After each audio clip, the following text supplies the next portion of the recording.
ഈ കാണുന്നതാണ് പാലക് ചീര. ആള് ചില്ലറക്കാരനല്ല. നമ്മൾ വിചാരിക്കുന്നതിനേക്കാളും കൂടുതൽ ഗുണങ്ങൾ ഈ പാലക് ചീരക്കുണ്ട്. Vitamin C and antioxidants അടങ്ങിയിട്ടുള്ളതിനാൽ ഇത് നമ്മുടെ രോഗപ്രതിരോധ ശേഷി വർദ്ധിപ്പിക്കുന്നതിന് വളരെയധികം നല്ലതാണ്. കാൽസ്യം നമ്മുടെ എല്ലിനെ ബലപ്പെടുത്തുന്നു. നൈട്രേറ്റുകൾ രക്തസമ്മർദ്ദം നിയന്ത്രിക്കുന്നതിനും രക്തചംക്രമണം വർദ്ധിപ്പിക്കുന്നതിനും മെച്ചപ്പെടുത്തുന്നതിനും നല്ലതാണ്. ഫൈബർ മലബന്ധം നിയന്ത്രിക്കുന്നതിനും അതുപോലെ തന്നെ നമ്മുടെ ദഹന പ്രക്രിയ മെച്ചപ്പെടുത്തുന്നതിനും സഹായിക്കും. ലുട്ടീൻ, സിയാസാൻറ്റിൻ തുടങ്ങിയിട്ടുള്ള ഘടകങ്ങൾ നമ്മുടെ കാഴ്ചശക്തിയെയും അതുപോലെ തന്നെ കണ്ണിൻ്റെ ആരോഗ്യത്തെയും മെച്ചപ്പെടുത്തുന്നു. പിന്നെ കലോറി കുറഞ്ഞ ഒരു ചീരയായതിനാൽ ഇത് ബോഡി വെയ്റ്റ് കുറക്കാൻ വേണ്ടി ആഗ്രഹിക്കുന്ന ആളുകൾക്ക് നല്ലതാണ്. നമ്മുടെ കേരളത്തിൽ ഇതിൻ്റെ ലഭ്യത മുൻപൊക്കെ കുറവായിരുന്നു. എന്നാൽ ഇപ്പോൾ എല്ലാ വിത്ത് വിതരണം ചെയ്യുന്ന കടകളിലും അഗ്രികൾച്ചറുമായി ബന്ധപ്പെട്ട എല്ലാ കടകളിലും ഇതിൻ്റെ വിത്തുകൾ ലഭിക്കാനുണ്ട്. ജനുവരിയിലാണ് ഞാനിത് വാങ്ങി നമ്മുടെ ഈ അക്വാപോണിക്സിലേക്ക് നട്ടുപിടിപ്പിക്കുന്നത്. അതിനുശേഷം 2-3 തവണ വിളവെടുപ്പ് നടത്തി. ഇത് നമ്മൾ മുറിച്ചെടുക്കുകയാണെങ്കിൽ ഇലകൾ വീണ്ടും വളർന്നു വരാൻ സഹായിക്കും. വേരടക്കം പിഴുതെടുക്കേണ്ട ആവശ്യമില്ല. ഇതിൽ ഏറ്റവും ഉയർന്നു നിൽക്കുന്ന ഇലകൾ നോക്കി മുറിച്ചെടുത്താൽ മതി. അങ്ങനെ 2-3 തവണ വിളവെടുപ്പ് നടത്തിയതാണ്. നമ്മുടെ അയൽവാസി ഇത് പരിപ്പ് കറിയിൽ ഇട്ട് വെക്കുകയാണ് എങ്കിൽ വളരെയധികം നല്ലതായിരിക്കും, അതുപോലെ തന്നെ നല്ല ടേസ്റ്റി ആയിരിക്കും എന്ന് പറഞ്ഞു.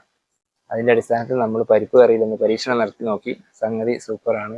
വളരെയധികം സ്വാദുള്ളതായി ആ പരിപ്പ് കറി എനിക്ക് അനുഭവപ്പെട്ടു.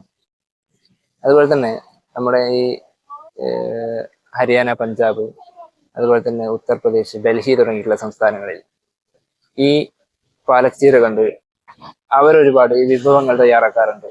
ആലു പാലക്ക്, സർസൻ കാ സാഗ്, പിന്നെ പാലക് പനീർ തുടങ്ങിയിട്ടുള്ള വിഭവങ്ങൾക്ക് ഈ പാലക് ചീര പ്രധാനപ്പെട്ടതാണ്.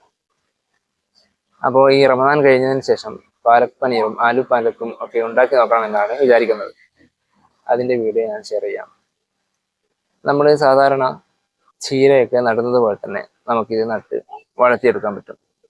നിങ്ങളും ഇതൊന്ന് നട്ടു വളർത്തി പരീക്ഷിച്ച് നോക്കണം.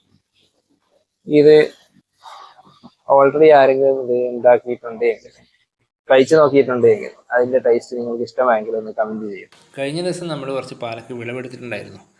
അപ്പോൾ ആ സമയത്ത് എടുത്ത വീഡിയോ ആണ് നിങ്ങളിപ്പം കാണുന്നത്. അപ്പോൾ ഏകദേശം ഒരു 1/2 കിലോയോളം നമ്മൾ വിളവെടുപ്പ് നടത്തിയിട്ടുണ്ട്. ഈ കൂട്ടത്തിൽ ഏറ്റവും വലിപ്പം കൂടിയ നന്നായി വളർന്നു വന്നിട്ടുള്ളത് നോക്കിയിട്ടാണ് നമ്മൾ മുറിച്ചെടുത്തിട്ടുള്ളത്. ഇങ്ങനെ നമ്മൾ മുറിച്ചെടുക്കുകയാണെങ്കിൽ നമുക്ക് അതിൽ നിന്ന് വീണ്ടും വിളവെടുപ്പ് നടത്താൻ പറ്റും. വേരടക്കം നമ്മൾ പിഴുതെടുക്കുകയാണെങ്കിൽ അത് പിന്നെ നമുക്ക് ആ വേരടക്കം എടുത്തു കഴിഞ്ഞാൽ പിന്നെ അവിടെ വളരാൻ സാധ്യതയില്ലല്ലോ. ആ ചെടീൻ്റെ ലൈഫ് അതോടുകൂടി തീരുകയാണല്ലോ ചെയ്യുന്നത്. അപ്പം നമ്മൾ അങ്ങനെയല്ല, ഇതിൽ നിന്നും ഏറ്റവും വളർച്ചയേറിയിട്ടുള്ള ഇലകൾ മുറിച്ചെടുത്തുകൊണ്ട് നമ്മൾ ഏകദേശം ഒരു 1/2 കിലോയോളം നമുക്ക് അങ്ങനെ കിട്ടിയിട്ടുണ്ടായിരുന്നു. നമ്മളത് പച്ചക്കറി കടയിൽ കൊണ്ടുപോയിട്ട് കൊടുത്ത്. അവിടെ നമ്മുടെ സുഹൃത്തിൻ്റെ തന്നെ ഒരു പച്ചക്കറി കട ഉണ്ടായിരുന്നു. അപ്പോൾ വൈകുന്നേരം അതവിടെ കൊണ്ടുകൊടുത്തു. എന്നിട്ട് അതവർ അവിടുന്ന് വിൽപ്പന നടത്തി. ഏകദേശം ഒരു 60-70 രൂപക്കൊക്കെ ഈ പാലക് ചീര മാർക്കറ്റിൽ നിന്ന് ഇപ്പോൾ വിൽപ്പന നടത്തുന്നുണ്ട്.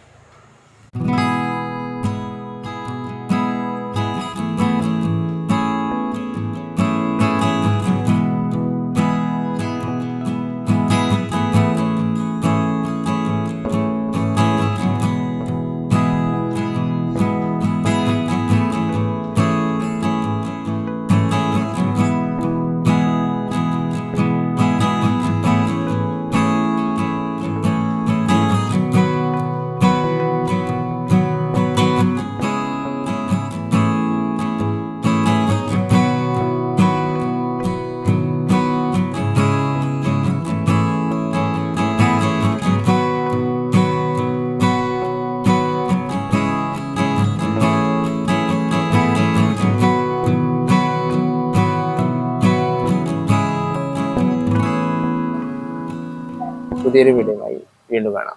നന്ദി, നമസ്കാരം.